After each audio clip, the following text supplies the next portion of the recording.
दोस्तों नमस्कार। VK knowledge electrical में आप सभी का स्वागत है।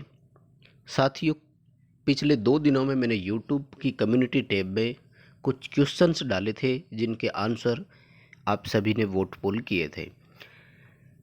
दोस्तों, क्वेश्चन देने का उद्देश्य ये था कि वो कुछ टॉपिक ऐसे थे जिन पर हमें डिस्कशन करना ज़रूरी था, जिन पर चर्चा करना ज़रूरी था। यानी एक ऐसा छोटा टॉपिक है जो हमने पहले हो सकता है नहीं पढ़ा हो। इस क्वेश्चन के माध्यम से हम उसको पूरी तरह से एक्सप्लेन कर लेंगे। तो वही सभी क्वेश्चंस का आंसर की अपन ने बनाया है और इम्पोर्टेंट क्वेश्चंस है। ज़रूर आपको नया कुछ सीखने को मिलेगा। आपसे निवेदन रहेगा कि आपने वोट पोल किया है तो वीडियो ज़रूर देखना और पता करें कि आपका सही आंसर हुआ या नहीं हुआ और कितने प्रतिशत ऐसे स्टूडेंट हैं जिनके आंसर सही हुए। तो चलिए दोस्तों, शुरू करते हैं। आगे बढ़ने से पहले आप सभी से निवेदन रहेगा कि प्लीज़ आप इस वीडियो को लाइक ज़रूर करें। दोस्तों, डिस्क्रिप्शन में आपको लिंक दिया हुआ है, हमारा ऐप डाउनलोड आप ज़रूर करें। और अब हर दिन कम्युनिटी टैब में आपको क्वेश्चन देखने को मिलेंगे, तो ज़रूर आप उनका आंसर अपना वोट पोल करें। एक तरह से आपका टेस्ट ही हो जाएगा वहाँ पर। देखिए ज़रा दोस्तों, ये था एक सवाल आपके सामने, हिंदी इंग्लिश दोनों में लिखा था मैंने। पूरी तरह से इसमें दिखाई नहीं दिया है तो अपन वैसे पूरा पढ़ देंगे।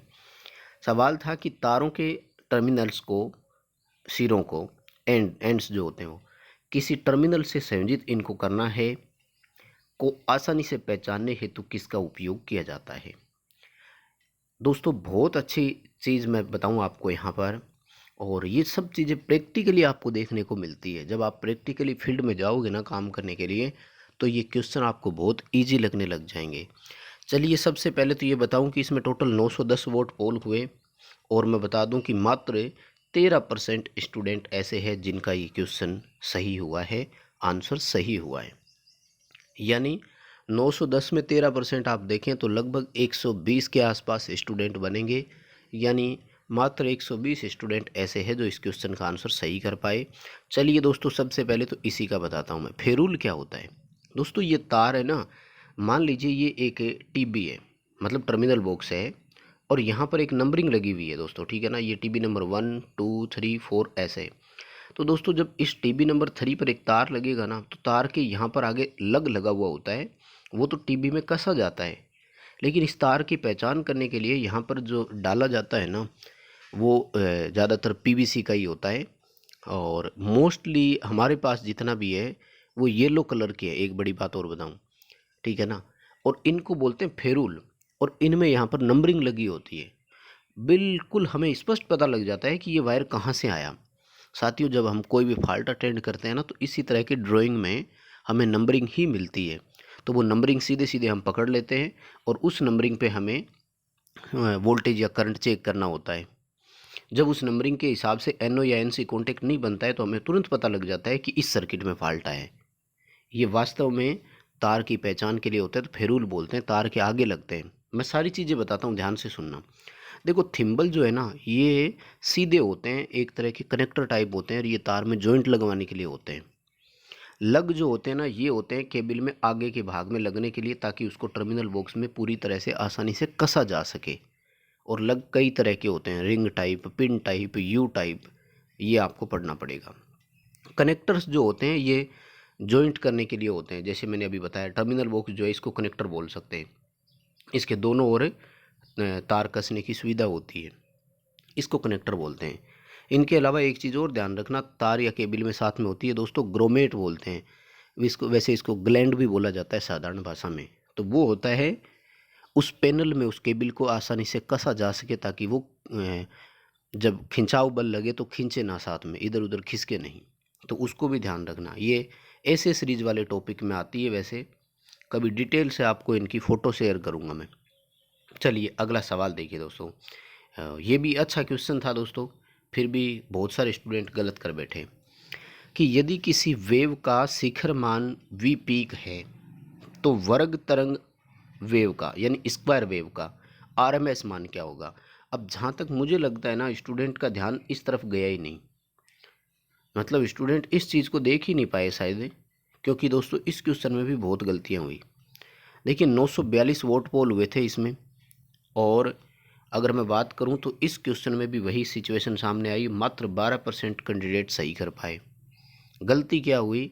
गलती ये हुई कि शायद आपने स्क्वायर वेव का पीक वैल्यू दे करके स्क्वायर वैल्यू का आरएमएस मान पूछा है, ये सोचा ही नहीं था। तो देखिए 75% स्टूडेंट ने जो किया वो साइन वेव एसी के अकॉर्डिंग वाला आंसर कर दिया, ठीक है ना। और नीचे कुछ स्टूडेंट ऐसे जिन्होंने कमेंट भी किए थे, पूरी तरीके से उन्होंने बताया कि अरे स्क्वायर वेव का पूछा है, ध्यान से देखो स्क्वायर वेव का पूछा है। फिर भी गलतियां हो जाती है, कोई बात नहीं, ध्यान रखें कंपटीशन एग्जाम में इस तरह की गलतियां ना करें।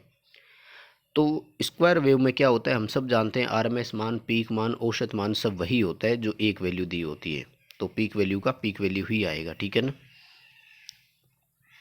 नेक्स्ट अपना क्वेश्चन पूछा गया कि कौन सा गुणक नीचे दिया गया है जो एसी परिपथ में अधिकतम मान और आरएमएस मान के अनुपात से संबंधित है, यानी मैक्सिमम वैल्यू और आरएमएस वैल्यू का अनुपात। देखो वैसे तो इसको पीक फैक्टर बोलते हैं, राइट, लेकिन पीक फैक्टर के अन्य 3 नाम और भी है, तो वो भी आप ध्यान रखना। हालांकि ये एक ऐसा क्वेश्चन है जो सबसे ज़्यादा सही हुआ, 729 वोट इसमें पोल हुए और 71% स्टूडेंट का ये सही हुआ। क्रेस्ट फैक्टर इसका उत्तर आएगा। एम्प्लीफिकेशन फैक्टर भी बोलते हैं, पीक फैक्टर भी बोलते हैं और क्रेस्ट फैक्टर भी बोलते हैं। तो टोटल आप तीनों नाम याद रखें, crest factor, peak factor, amplification factor, ठीक है।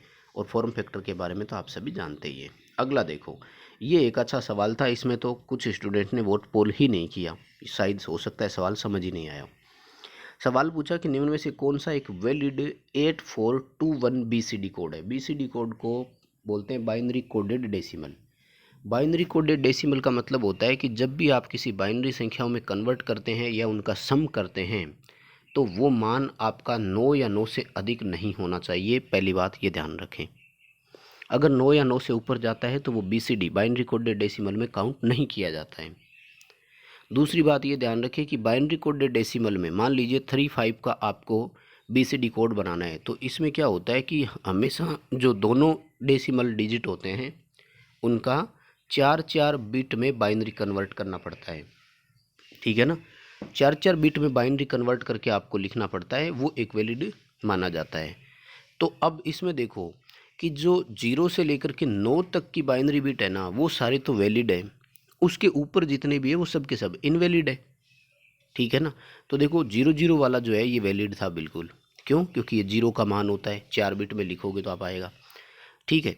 0 से 9 तक का होता है ना, तो वो सारे आएंगे। अब देखो ये 1100, 1111, 1010, ये सब जो है ये 9 से ऊपर की संख्याओं का ही होता है। आप चाहो तो याद रख सकते हो, कैसे?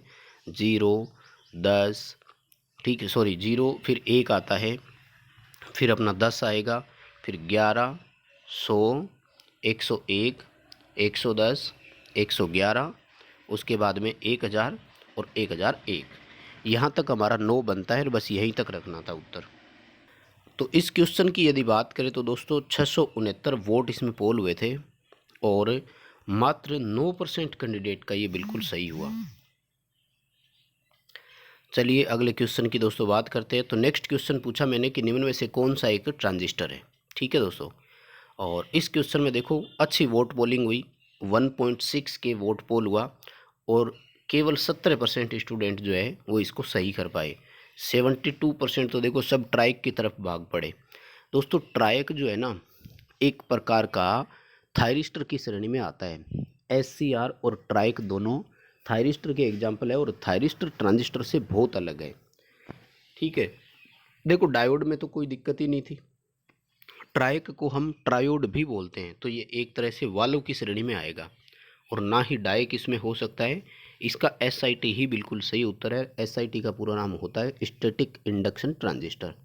काफ़ी स्टूडेंट थे जिन्होंने कमेंट भी किए थे, देखो इसमें 17 कमेंट आए थे, तो अच्छे ही थे, उनकी तरफ से ये आंसर सही था लगभग।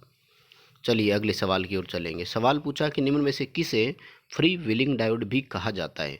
दोस्तों फ्री व्हीलिंग डायोड या फ्लाई बैक डायोड बोलते हैं इसको, ये वैसे सामान्य PN जंक्शन डायोड ही होता है एक तरह से, ठीक है। ये तब लगाते हैं जब एक इंडक्टर में स्टोरेज एनर्जी जो होती है ना, यानी हम एक इंडक्टर में ऑन ऑफ करवाते हैं तो उस दौरान एनर्जी जो है उसकी वजह से स्पार्किंग ना हो, तो इंडक्टर के पैरेलल में लगाते हैं उस एनर्जी को एक पाथ देने के लिए।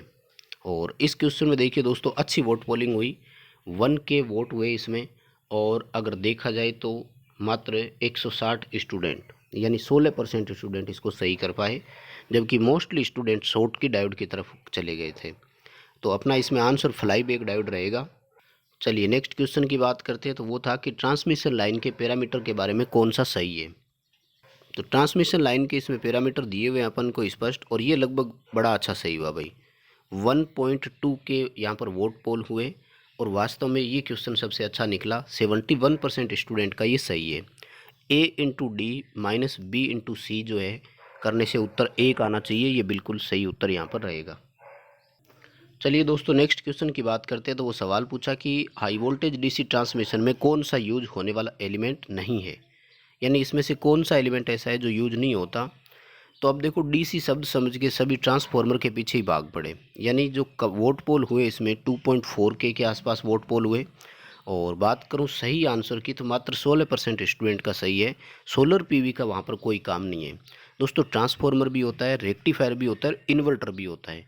वास्तव में हाई वोल्टेज डीसी ट्रांसमिशन कैसे होता है, देखिए सबसे पहले हम एसी को स्टेप अप करते हैं, इसके लिए ट्रांसफार्मर हुआ। फिर यहाँ पर एक रेक्टिफायर होता है जो एसी को डीसी में कन्वर्ट कर लेता है। अब ये हमारा एचवीडीसी कहलाता है। फिर यहाँ पर एक इन्वर्टर होता है जो वापस इस डीसी को एसी कर लेता है, और फिर यहाँ पर स्टेप डाउन ट्रांसफार्मर होता है जो वापस इसको स्टेप डाउन कर देता है, और ये हम डिस्ट्रीब्यूट करते हैं। तो ट्रांसफार्मर भी होता है, रेक्टिफायर भी होता है, इन्वर्टर भी होता है। ठीक है दोस्तों, तो सोलर पीवी का यहाँ पर कोई काम नहीं होता। ये उत्तर आपका बिल्कुल सही था। अगला सवाल था कि इनफाइनाइट बस में कौन से दो फैक्टर ऐसे होते हैं जो कांस्टेंट रहते हैं। इनफाइनाइट बस जो होती है ना दोस्तों, ये ग्रिड सब स्टेशन वाली होती है, और हमारे ग्रिड में वोल्टेज और फ्रिक्वेंसी जो है वो बिल्कुल कांस्टेंट रहते हैं। और सबसे अच्छी बात है कि 85% स्टूडेंट का ये बिल्कुल सही उत्तर हुआ 1.2 के वोट के आधार पर। तो ये काफ़ी अच्छा उत्तर गया आप सभी का। ठीक है दोस्तों, यही थे वोट पोल अभी तक जितने क्वेश्चन करवाए। बहुत जल्दी और इस तरह के क्वेश्चन भी आपके सामने लेकर आएंगे। आपको ये तरीका कैसा लगा कमेंट करके हमें ज़रूर बताना, ताकि हम इसी तरह की और सीरीज़ को आगे बढ़ा सकें। लाइक ज़रूर करना वीडियो को, और कमेंट करके हमें ज़रूर बताना आपके कितने सही हुए थे और आपको तरीका कैसा लगा।